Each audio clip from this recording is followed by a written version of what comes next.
Bonjour les amis, les Français ne parlent que de ça dans les cafés.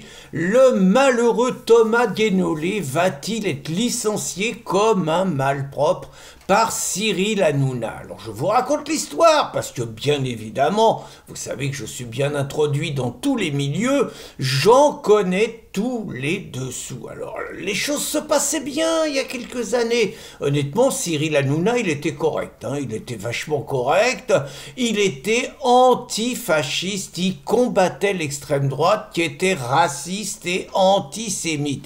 Et donc dans ses émissions, bon, il y avait Jean Messia qui était tout le temps là et qu'on prenait plein la tête par 10 autres chroniqueurs qui se déchaînaient sur lui. C'était le débat démocratique tel qu'on les aime en France. Et puis Cyril, c'était la lune de miel avec les insoumis. Il avait pris Raquel Garrido, elle était là tous les soirs, elle passait toutes ses soirées avec Cyril sur le plateau, passait même toutes les nuits, c'était la fête, tout le monde y s'embrassait sur la bouche, et puis il y avait l'époux Corbière, il était souvent invité, bon, il venait en couple, il passait 2 fois à la caisse, mais bon, fallait qu'il paye leur logement social, parce qu'il a du cœur, Cyril, donc tout il allait bien. Jean-Luc, il était même venu pendant la présidentielle, et Jean-Luc, il avait été accueilli comme un roi, même si je suis pas sûr que l'expression soit adaptée à Jean-Luc. Mais enfin, Cyril, il y avait déroulé le tapis rouge, une audience en tête-à-tête, et puis Cyril, il avait voulu être rassuré. Il avait demandé à Rachid, à Jean-Luc, s'il était antisémite. Alors Jean-Luc, il l'avait rassuré. Jean-Luc, il avait dit que bien sûr que non, il était antisioniste, il combattait les visées expansionnistes, on ne parlait pas encore de génocide et tout, de l'État d'Israël, mais les juifs, il les aimait. Et alors, le juif d'origine tunisienne Cyril Hanouna et le pied noir d'origine marocaine Jean-Luc Mélenchon, ils étaient tombés dans les bras, tout y se passait bien. Et puis Cyril, il a commencé à déconner. Alors sur le vaccin, ça c'était pas trop grave, mais il a quand même commencé à sortir un petit peu des clous. Et puis, alors là où il a commencé vraiment à aggraver son cas, c'est qu'il a commencé à évoquer des faits divers, les gens qui sont agressés dans la rue, les femmes violées, ce qui se passe dans les transports. Puis il a commencé à évoquer quand même l'origine des agresseurs et l'origine des agressés, là ça commençait à sentir le roussi pour lui. Puis alors là où ça a été la fin des haricots, si j'ose dire, c'est quand il a invité Louis Boyard, parce que c'est Loulou Lacam, vous savez que c'est comme ça qu'on l'appelle affectueusement, c'est Loulou Lacam qui a foutu le bordel. En fait, Louis, il a profité parce qu'il était chroniqueur chez Cyril, il est passé à la caisse, payé par Bolloré, ça ne lui posait pas de problème.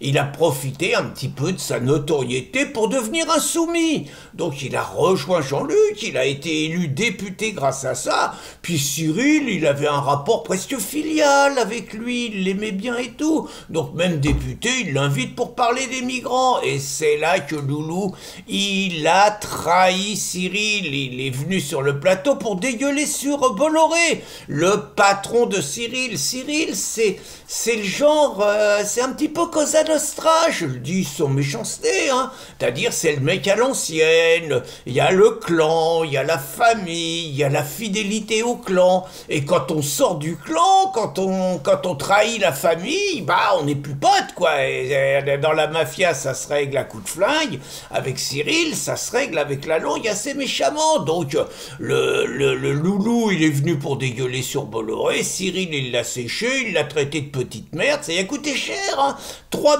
500 000 euros l'Arcom, vous vous rendez compte les amendes quand même, 3 500 000, et depuis c'est la guerre, parce qu'évidemment, tout le monde a soutenu Loulou, et donc Cyril, il s'est senti trahi, et donc Cyril, il s'est un peu rapproché avec Bolloré, plutôt de la tendance Éric Zemmour, on va dire la tendance un petit peu patriote, il est devenu bien pensant, il est devenu dans le camp du mal, et donc les insoumis, ils ont voulu lui faire payer. Et donc il y a un brillant jeune insoumis aussi, il s'appelle Aurélien Saint-Toul, un espèce d'enfant secret de Robespierre et de Saint-Just, il est parfait celui-là. Et donc lui, il a provoqué une commission parlementaire où Bolloré et Cyril, ils ont dû venir s'expliquer. Entre nous, ils ont été bons face à la médiocrité des autres, hein. Ils leur ont filé, ces crétins leur ont filé une audience, une tribune qu'ils ont su utiliser. Ça n'a rien changé, hein.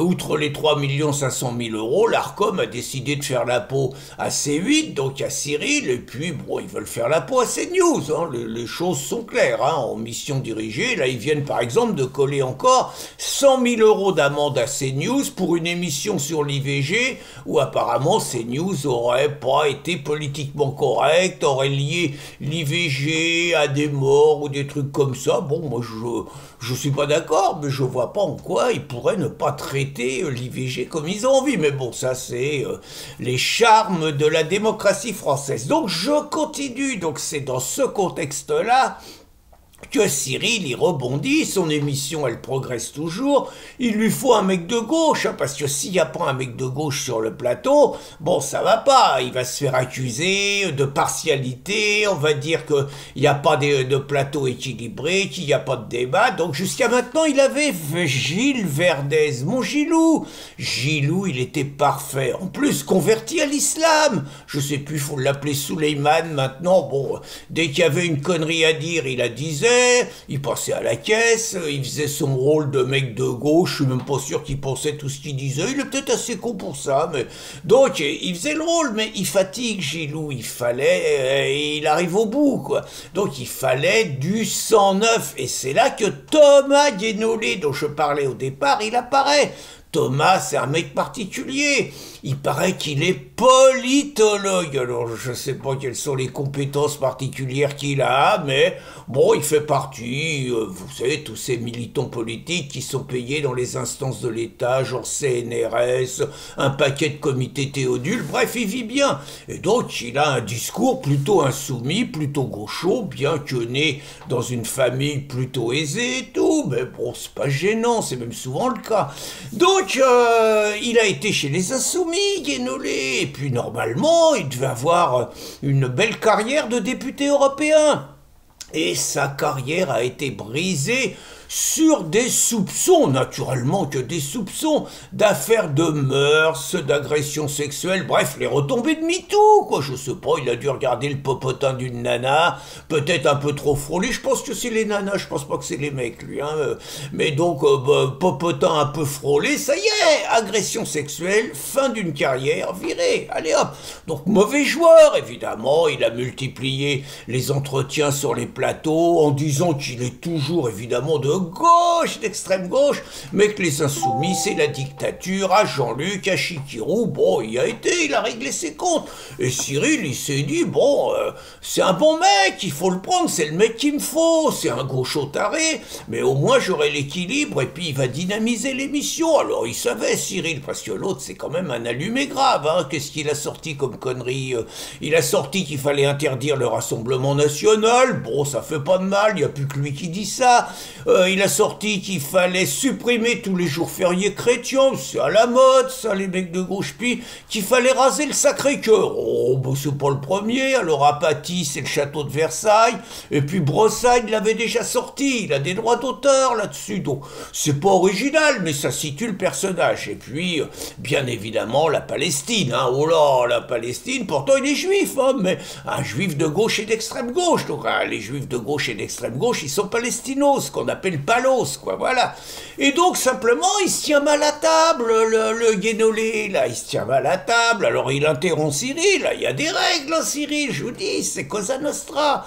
Donc, il y a des règles, on parle pas quand le parent y parle, sinon tout te met en dehors de la famille. On dit donc, l'autre, ça fait plusieurs fois, bon, on sent que ça couine un peu. Et puis là, il a fait un petit coup de pute, Guénolé, c'est-à-dire qu'il est venu avec une petite pochette, avec le kéfi palestinos. Bon, entre nous, je suis pas sûr qu'il y avait grand monde qui l'avait remarqué, mais le problème, c'est que ce couillon, il s'en est vanté sur les réseaux sociaux, dans le genre, ah, t'as vu comment je l'ai niqué, le Cyril, le sioniste, dit, t'as vu comment je l'ai niqué, bon, t'es content, Thomas, c'est un grand enfant, sauf que Cyril, très mauvais joueur. Donc Cyril, il avait déjà sorti un jaune. Là, il est en train d'hésiter. Il est en train de regarder la VAR. Et il a mis à pied Thomas. Donc là, c'est une affaire très très grave qui prend une ampleur. Parce que c'est le droit du travail, finalement. Le méchant fasciste Cyril Hanouna va-t-il licencier le modeste travailleur Thomas Guénolé? Voilà le prochain feuilleton auquel on va avoir droit. Et je crains, hélas pour Guénolé, qui se retrouve à la porte, et donc que ça devienne un cassos, voire même que ça devienne un malheureux SDF. Bon dimanche les amis.